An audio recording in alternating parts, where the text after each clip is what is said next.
నమస్తే. నేను మీ రేవంత్ చలమల. ఒకప్పుడు మేక్ ఇన్ ఇండియా ఇదే దేశవ్యాప్తంగా వినిపించిన ఒక పెద్ద స్లోగన్. ఇప్పుడు అది కాస్త make in and spend in India. అంటే ఇక్కడే తయారు చేసి ఇక్కడే ఖర్చు పెట్టండి అని చెప్పేసి ఒక కొత్త నినాదం మనకు వినపడుతోంది. దానికి గల కారణం ఏంటి? గతంలో కేవలం మనం మేక్ ఇన్ ఇండియా మీద ఎందుకు ఫోకస్ చేశాం? ఇప్పుడు ఖర్చు కూడా ఇక్కడి నుంచే మొదలవ్వాలి అని ఒక స్లోగన్తో ఎందుకు ముందరకు వస్తున్నాం? ఆల్ ఆఫ్ ద సడన్ మన ఇండియా మీద ఒక 50% టారిఫ్ అనేది అమెరికా విధించింది. ప్రపంచంలో ఏ దేశం మీద లేనట్టుగా కేవలం ఏదో భారతదేశం మీద కక్ష పెట్టుకున్నట్టుగా భారతదేశం మీద 50% టారిఫ్ అనేది విధించడం జరిగింది. ఆ టారిఫ్ అనేది విధించిన తర్వాత మన భారతదేశం దగ్గర నుంచి ఏమైనా రెస్పాన్స్ వస్తుందేమో అని చెప్పేసి అమెరికా కూడా ఎదురు చూసింది. వైట్ హౌస్ అంతా కూడా మనం ఏదో ఒక చోట నుంచి ఒక మంచి కాంప్రమైజింగ్ టోన్ ఇండియా ముందరకు వస్తుందేమో అని చెప్పేసి అనుకున్నాను. అసలు వైట్ హౌస్ ఎందుకు ఢిల్లీ మీద 50% టారిఫ్ని విధించింది? వైట్ హౌస్కి ఢిల్లీకి మధ్యలో ఉన్నటువంటి సమస్యలు ఏంటి? ఎందుకు ఈ వాణిజ్య యుద్ధం? ఇది నిజంగా చెప్పాలి అంటే ఒక యుద్ధంలాగే జరుగుతోంది. ఒకప్పుడు యుద్ధం అని అంటే గన్ పౌడర్లతో జరిగేది. కానీ ఇప్పుడు యుద్ధం అని అంటే అది వ్యాపారంతో జరుగుతోంది. ఈ యుద్ధానికి కారణం ఏంటి? అసలు ఇది ఎక్కడ మొదలైంది?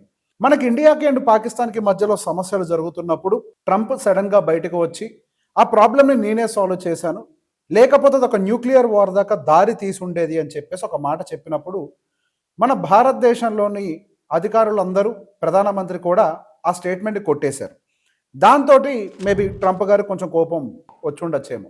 దాని తర్వాత రష్యాతోటి ఏదైతే ట్రేడ్ డీల్ జరుగుతోందో, అంటే ఏదైతే మనం రష్యన్ ఆయిల్ కొంటున్నామో ఆ రష్యన్ ఆయిల్ని కొనొద్దు అని చెప్పేసి అన్నారు. ఆయిల్ ఏదైనా కానీ వాళ్ళ దగ్గర నుంచి మాత్రమే కొనాలని చెప్పేసి అన్నారు. ఇండియా దానికి తలొంగలేదు. ఇండియా సైడ్ నుంచి చాలా క్లియర్ కామెంటరీ వచ్చింది. ఎనర్జీ సెక్యూరిటీకి సంబంధించి భారతదేశానికి ఏది అవసరమో, ఈ 140 కోట్ల మంది భారతీయులకి ఏది సరైన పద్ధతి అవుతుందో మేము అది మాత్రమే చేస్తాము. మాకు ఎక్కడి నుంచి అయితే తక్కువ రేటుకి ఆయిల్ దొరుకుతుందో మేము అక్కడి నుంచి తప్పకుండా కొంటాము. మేము ఎక్కడి నుంచి కొనాలో చెప్పే హక్కు మీకు లేదు అని చెప్పడంతో అది మరింతగా ప్రాబ్లం అయింది వాళ్ళకి. ఆ తర్వాత యుఎస్ నుంచి డైరీ ప్రోడక్ట్స్ని ఇండియాకి పంపిస్తామని చెప్పారు. అంటే మనం ఇంపోర్ట్ చేసుకోమని చెప్పారు. ఇప్పుడు మన భారతదేశం అంతా కూడా అగ్రికల్చరల్ బేస్డ్ ఎకానమీ, వ్యవసాయ ఆధారిత దేశం మనది. ఇటువంటి ఈ దేశంలో బయట దేశం నుంచి మళ్ళీ అగ్రికల్చరల్ ప్రొడక్ట్స్ కనుక లోపలికి వచ్చినట్లయితే ఫార్మర్స్ని, రైతుల్ని డైరెక్ట్గా పణంగా పెట్టినటువంటి పరిస్థితిలోకి నెట్టబడతాము. కాబట్టి మేము ఎట్టి పరిస్థితుల్లో కూడా అమెరికా దగ్గర నుంచి డైరెక్ట్గా మనము డైరీ ప్రొడక్ట్స్ తీసుకోవడానికి ఒప్పుకోలేదు.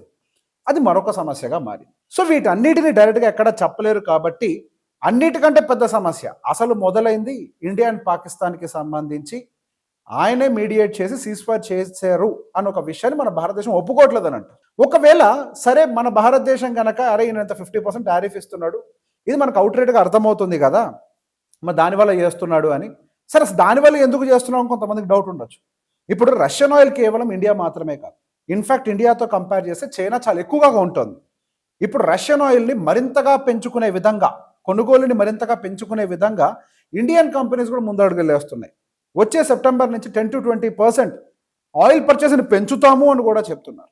సో చైనా కూడా మనకంటే ఎక్కువగా కొంటున్నప్పటికీ మన భారతదేశం మీద మాత్రమే టారిఫ్ ఎందుకు వేశారు అని ఒక విషయాన్ని ఆలోచించినప్పుడు చాలా క్లియర్గా ఉంది. ఆయనని ఈ నోబుల్ పీస్ గ్రహీతగా మన వాళ్ళు నామినేట్ చేయలేకపోవటం. అంటే ఏదైతే ఇట్లా నేను శాంతి మాటలు మాట్లాడుతున్నాను, నన్ను నామినేట్ చేయండి అని చాలా మందిని అడుగుతున్నారు కదా, దానికి మన వాళ్ళు సహకరించకపోవటం.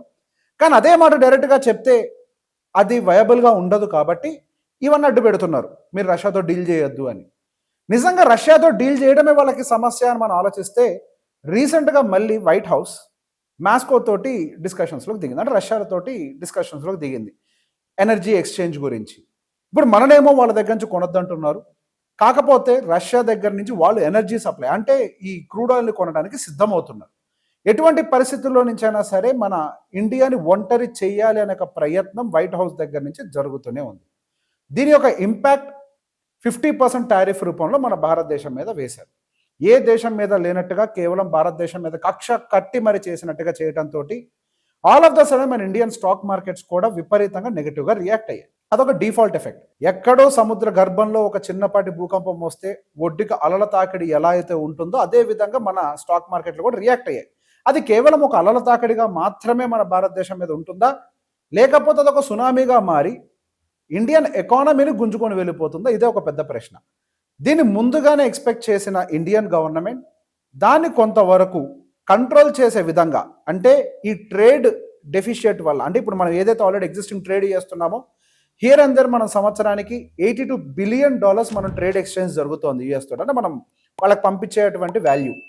కానీ ఈ టారిఫ్ వల్ల హియర్ అండ్ దర్ $32 బిలియన్ వరకు కూడా మనకు ఆ ట్రేడ్ అనేది తగ్గే అవకాశం ఉంది. అంటే $50 బిలియన్ పడిపోతుంది.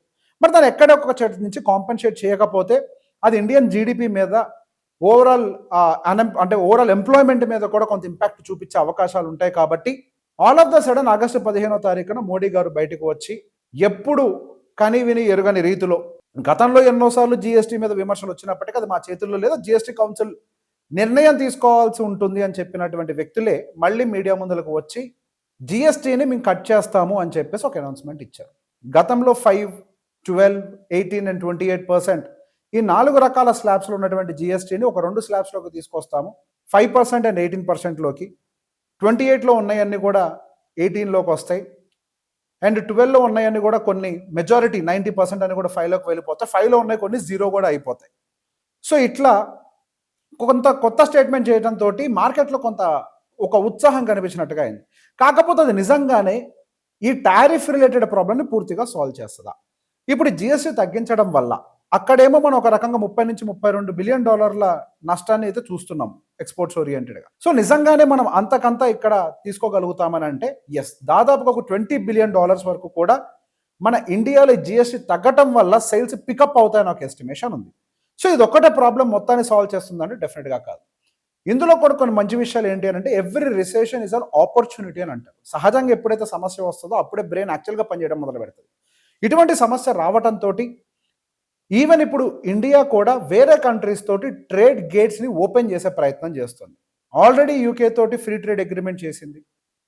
రష్యా ఆల్రెడీ మనకి కూడా గేట్స్ని ఓపెన్ చేస్తుంది. ఏవైతే మీరు యూఎస్కి పంపించేటువంటి గూడ్స్ ఉన్నాయో అవి రష్యా యాక్సెప్ట్ చేయడానికి, అంటే మొత్తం పనికి రాకపోవచ్చు, బట్ మేము తీసుకుంటాం మీ దగ్గర నుంచి మెటీరియల్ అని చెప్పేసి వాళ్ళు మాట్లాడుతున్నారు. అఫ్కోర్స్ చైనాని పూర్తిగా నమ్మలేము, బట్ వాళ్ళతో కూడా డిస్కషన్స్ జరుగుతున్నాయి. జపాన్ ట్రిప్లో నరేంద్ర మోడీ గారు ఉన్నారు. సో ఇటువంటి రకరకాల పరిణామాలు, అంటే మన ట్రేడ్ గేట్స్ని మల్టిపుల్ నేషన్స్ తోటి ఓపెన్ చేసే ప్రయత్నంలో ఇప్పుడు ఈవెన్ భారతదేశం కూడా అడుగులు వేస్తుంది. సో ఇక్కడ మన వాళ్ళు అడుగులు వేస్తున్నారు కాబట్టి ఇమీడియట్గానే మనకి ఎటువంటి ఇంపాక్ట్ లేకుండానే స్మూత్గా జరుగుతుంది అనేది అటువంటి కండిషన్ ఏం కాదు. యాజ్ ఆఫ్ నో మన భారతదేశం నుంచి అమెరికాకి ఎక్స్పోర్ట్ చేసేటువంటి ప్రోడక్ట్స్లో ఎక్కువగా టెక్స్టైల్ అనేది ఉంటుంది.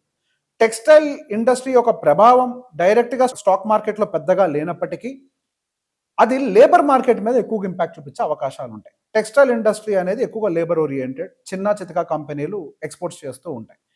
So all of the sudden ఇంత పెద్ద టారిఫ్ రావడంతో చాలామంది ఆ మ్యానుఫ్యాక్చరర్స్ ఆల్రెడీ ప్రొడక్షన్ని కట్ డౌన్ చేయటము, స్టాప్ చేయటము, చాలామంది ఉద్యోగాలు పోవటము, పర్టికులర్ టెక్స్టైల్ ఇండస్ట్రీ ఇవన్నీ జరుగుతున్నాయి. అదే 50% టారిఫ్ పెంచినంత మాత్రాన యూఎస్లో బట్టలు వేసుకోవాలని అటువంటి కండిషన్గా మనకి కాంపిటీటర్గా ఉన్నటువంటి బంగ్లాదేశ్కి పర్టికులర్గా టెక్స్టైల్ రంగంలో కాంపిటీటర్ అంటే ఓవరాల్ ఎకానమీలో కాదు, టెక్స్టైల్ రంగంలో కాంపిటీటర్గా ఉన్నటువంటి బంగ్లాదేశ్కి కేవలం 20% మాత్రమే వేశారు. సో ఇటువంటి కాంపిటీషన్ సహజంగా ఉన్నప్పుడు, వాళ్ళకి తక్కువ టారిఫ్ ఉన్నప్పుడు వాళ్ళ దగ్గర నుంచి ప్రొడక్ట్స్ చీపర్గా వెళ్తాయి. కాబట్టి ఇండియన్ టెక్స్టైల్ ఇండస్ట్రీ బాగానే ఎఫెక్ట్ అయ్యే అవకాశాలు ఉంటాయి. సో ఓవరాల్గా మన దగ్గర 2 లక్షల ఉద్యోగాల వరకు టెక్స్టైల్ ఇండస్ట్రీలో కోల్పోయే అవకాశాలు ఉన్నాయి అనేది కూడా ఒక ఎస్టిమేషన్స్ వస్తుంది. ఆల్రెడీ చాలా చిన్న చితకా కంపెనీస్ అన్నీ కూడా ప్రొడక్షన్ని స్టాప్ చేసేసాయి. సో ఇక్కడ మనకి స్టాక్ మార్కెట్ పాయింట్ ఆఫ్ వ్యూలో పెద్ద ఎత్తున మార్కెట్లో పడటం లాంటివి ఏదన్నా రిపిల్ ఎఫెక్ట్ ఉండొచ్చు, కానీ టెక్స్టైల్ వల్ల జరగదు. కానీ జాబ్ మార్కెట్ ఇంపాక్ట్ అయ్యే అవకాశాలు ఉంటాయి అనేది ఒక అంచనా తెలుస్తుంది. సో దీని అంతటిని దృష్టిలో పెట్టుకొని make in India and spend in India అనే ఒక కాన్సెప్ట్ అనేది మనకి ఇప్పుడు మళ్ళీ కొత్త కాన్సెప్ట్ అనేది వినటం మనం మొదలుపెట్టాం. సో ఓవరాల్గా దీనివల్ల మనకి నెక్స్ట్ జరగబోయే పరిణామాలు ఏంటో కూడా ఒకసారి డిస్కస్ చేద్దాం.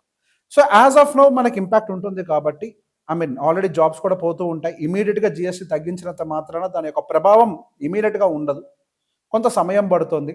ఎంత కొత్త నేషన్స్తో డిస్కషన్స్ చేసినప్పటికీ మనం ఇమీడియట్ ఇంపాక్ట్ చూసే అవకాశాలు ఉండవు. సో డెఫినెట్గా షార్ట్ టర్మ్ ఇంపాక్ట్ ఉంటుంది. బట్ ఆ షార్ట్ టర్మ్ ఇంపాక్ట్ అనేది గోయింగ్ ఫర్దర్ మనకు ఒక బలంగా మారే అవకాశంగా కూడా ఉంది. కొత్త నేషన్స్ తోటి గేట్స్ ఓపెన్ అవ్వటం, ఇండియాలో గతంలో ఎప్పుడు కనివిని ఎరగని రీతిలో అటు ఫిస్కల్ పాలసీ చేంజెస్ ద్వారా ఇన్కమ్ ట్యాక్స్ రిడక్షన్ తేవటం, అదేవిధంగా మానిటరీ పాలసీ చేంజెస్ ద్వారా మనకి ఇంట్రెస్ట్ రేట్ కట్స్ ఇవ్వటము, అదేవిధంగా మనకి అగైన్ ఫిజికల్ పాలసీ చేంజెస్ అంటే tax cuts, GST rate cuts తీసుకురావటము, ఒక రకంగా ట్యాక్స్ బడ్డని తగ్గించుకుంటూ మన దగ్గర నుంచి స్పెండింగ్ పెంచే ప్రయత్నం చేస్తున్నారు. అసలు మన దగ్గర నుంచి స్పెండింగ్ పెంచే ప్రయత్నం చేయడానికి గల కారణం కేవలం అదొక్కటేనా? అంటే కేవలం అమెరికా నుంచి పడుతున్నటువంటి భారాన్ని తగ్గించుకోవటమేనా, ఇంకేమైనా రీజన్ ఉందా? ఈ కోణం కూడా ఒకసారి ఆలోచించాలి. గత 3-4 సంవత్సరాల నుంచి భారతదేశం సేవింగ్స్లో 50% వీకర్ అయిపోయింది. స్పెండింగ్ కంప్లీట్గా డౌన్ అయిపోయింది. విపరీతమైన ట్యాక్స్ బాధుడులు ఉండటం వల్ల దానికి తగ్గట్టుగా ఉద్యోగాలకు వస్తున్నటువంటి జీతాలు ఏవైతే ఉన్నాయో అవి కూడా సరిపడా పెరగనందువల్ల అదే టైంలో ఇన్ఫ్లేషన్ అనేది పీకై అటు రెంట్లు పెరగటము, ఖర్చులు పెరగటం, ఇవన్నీ పెరగటంతో జనాల యొక్క స్పెండింగ్ ప్యాటర్న్లో కూడా డిఫరెన్స్ వచ్చింది. జీతాలు పెరగట్లేదు, ఖర్చులు పెరిగాయి, స్పెండింగ్ ప్యాటర్న్లో డిఫరెన్స్ వచ్చింది. ఆ స్పెండింగ్ ప్యాటర్న్ కనుక రివైవ్ చేయలేకపోతే ఇండియన్ ఎకానమీ ఇబ్బందులు పడే అవకాశం ఉంది. అదేంటి సామాన్యుడు కష్టపట్టకపోతే మనకి ఇండియన్ ఎకానమీకి ప్రాబ్లం ఏంటి అనేది పెద్ద ప్రశ్న. మన ఇండియన్ జీడిపిలో 60% ఆఫ్ ద కాంట్రిబ్యూషన్ వచ్చేది డొమెస్టిక్ కన్సంప్షన్ నుంచి. సో అంతటి హ్యూజ్ క్యారీ చేస్తున్నటువంటి డొమెస్టిక్ కన్సంప్షన్ వీకర్ అవుతుంది. అది ఓవరాల్ ఇండియన్ ఎకనామిక్ ప్రాబ్లంగా మారే అవకాశం ఉంటుంది. అదే టైంలో టారిఫ్ రిలేటెడ్ ప్రాబ్లం కూడా రావటము, వీటన్నిటిని ఎన్కౌంటర్ చేయాలి అని అంటే ఇప్పుడు మన దగ్గర ఉన్నటువంటి ఆయుధం మన భారతదేశం ఉన్నటువంటి పాపులేషన్. మనం దాని దగ్గర నుంచే మళ్ళీ మన యుద్ధాన్ని మొదలు పెట్టాలి. ఈ షార్ట్ టర్మ్ ఇంపాక్ట్ని కూడా మనం కొద్దిగా ఆ షాక్స్ని అబ్జర్వ్ చేసుకోవాలి అని అంటే అది భారతీయులు చేసేటువంటి స్పెండింగ్స్ ద్వారానే చేయగలుగుతాము. మనం ఇమీడియట్గా ఎక్స్పోర్ట్ గేట్స్ అని ఓపెన్ చేయడం కష్టం అన్ని దేశాలతో ఒక క్లారిటీ తోటి అటు జిఎస్టీ కట్స్ లాంటివన్నీ కూడా తీసుకొని వచ్చారు. అసలు ఇన్ని సంవత్సరాల పాటు గత 4 సంవత్సరాల నుంచి భారతదేశంలో ఎకనామిక్ యాక్టివిటీ పర్టికులర్గా డొమెస్టిక్ కన్సంప్షన్ అంటే మనలాంటి సామాన్యులు పెట్టేటువంటి ఖర్చుల్లో తగ్గుముఖం చూపిస్తుంది. అంటే దెర్ ఇస్ నో గ్రోత్ అనే విషయం తెలుస్తున్నప్పటికీ ఇన్ని సంవత్సరాల పాటు ఎందుకు మన గవర్నమెంట్ దీని మీద యాక్ట్ కాలేదు? మేక్ ఇన్ ఇండియా అని ఒక దాన్ని దృష్టిలో పెట్టుకొని అటు ఇన్ఫ్రాస్ట్రక్చర్ మీద, డిఫెన్స్ మీద ఎంతో ఖర్చు పెట్టింది ఈ ప్రభుత్వం. కానీ మన ఇండియా అంతా కూడా ఎక్కువగా డ్రైవ్ అయ్యేది సెల్ఫ్ కన్సంప్షన్ మీద, ఎక్స్పోర్ట్స్ మీద కాదు. ఎంతటి మేక్ ఇన్ ఇండియా ఉన్నప్పటికీ ఖర్చు పెట్టేటువంటి శక్తి భారతదేశంలో ఉండాలి.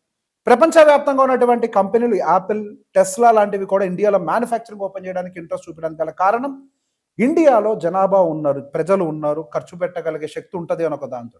కానీ ఆ ఖర్చు పెట్టగలిగే శక్తి లేనంతగా క్షీణించేంత వరకు కూడా కనీసం దాన్ని పట్టించుకోని స్థితిలో ఇంతకాలం ఉన్నందుకు అది ఒక రకంగా మనం ఇబ్బంది పడటానికి ఒక కారణంగా మారింది.